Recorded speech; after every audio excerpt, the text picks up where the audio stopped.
Assalamualaikum warahmatullahi wabarakatuh. Hello everyone, my name is Azzuhra Syifa and I'm from RB classes.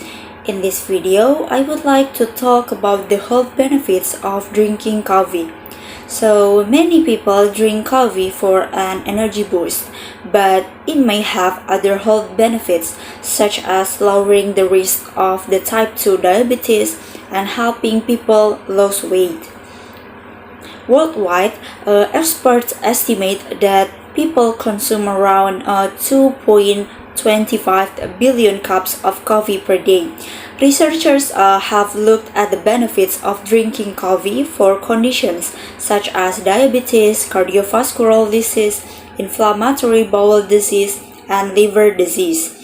There is evidence to support some, but not all, of these claims. Coffee contains a number of useful nutrients, including riboflavin or vitamin B2, niacin or vitamin B3, magnesium, potassium, and various phenolic compounds or antioxidants. Some experts suggest that these and other ingredients in coffee can benefit the human body in various ways. And these are the health benefits of drinking coffee. The first one is coffee might help protect against type 2 diabetes. In 2014, researchers who gathered data on over 48,000 people found that those who increased their coffee consumption by at least 1 cup per day over 4 years had an 11% lower risk of type 2 diabetes than those who did not increase their intake. A 2017 meta-analysis concluded that people who drank 4 to 6 cups of either caffeinated or decaffeinated coffee each day appeared to have a lower risk of metabolic syndrome, including type 2 diabetes. And the second one is coffee and Parkinson's disease. Various studies have suggested that caffeine, which is present in coffee and many other beverages, might help protect against Parkinson's disease. The findings of the 2017 meta-analysis suggested a link between coffee consumption and a lower risk of Parkinson's disease. Even among people who smoke, this team also found that people who drink coffee might be less likely to experience depression and cognitive conditions such as Alzheimer's disease. However, there was not enough evidence to prove that drinking decaffeinated coffee helps prevent Parkinson's disease. And the third one is coffee and chronic liver disease or cancer. In 2019, a literature review concluded that coffee intake is likely to reduce the risk of liver cancer. Earlier in 2015, a cohort study of a multi-ethnic population in the United States suggested that depending on the dose, consuming 2 to 3 cups of coffee daily reduced the participants' risk of developing hepatocellular carcinoma and chronic liver disease or CLD by 38% and 46% respectively. The meta-analysis from 2017 also concluded that consuming any type of coffee appears to reduce the risk of liver cancer, non-alcoholic fatty liver disease, and cirrhosis. These findings are now bolstered by a 2021 study suggesting that consuming all types of coffee may offer some protections against CLD. And the fourth one is coffee and other liver disease. People who consume coffee may also have a lower risk of gallstone disease. In 2014, researchers looked at coffee consumption among people with primary sclerosing cholangitis or PSC and primary biliary cirrhosis or PBC.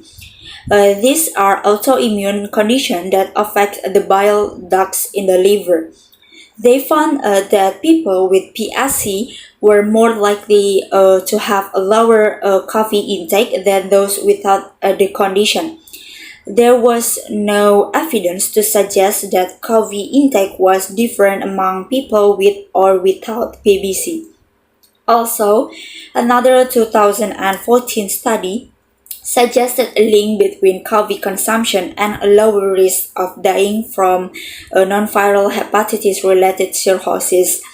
The researchers suggested that drinking 2 or more cups of coffee every day might reduce the risk by 66%.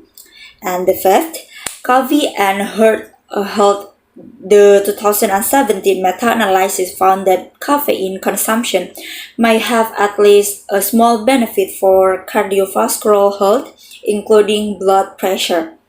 In a 2018 study, researchers found that drinking 3 to 5 cups of coffee per day may reduce the risk of cardiovascular disease by 15%.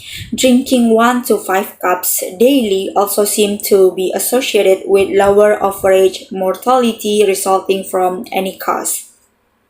For those people who have already experienced a heart attack, drinking coffee doesn't appear to increase their risk of experiencing another or dying as a result. The 2017 meta-analysis, however, also found that there may be higher levels of blood, lipids, or fat and cholesterol in people who consume more coffee. This substance might predispose a person to heart problems. And the sixth, coffee and obesity. There is some evidence suggesting that consuming coffee might help people lose weight.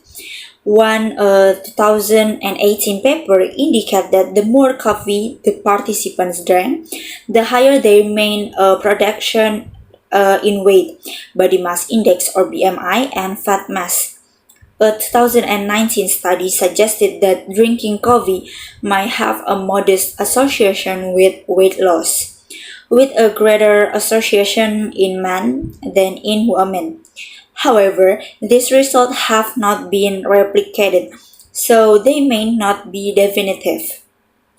Although coffee may provide some benefits in reducing obesity, it is not a substitute for eating a balanced diet and exercising often. And I think that's enough from me. Thank you so much for your attention. Wassalamualaikum warahmatullahi wabarakatuh.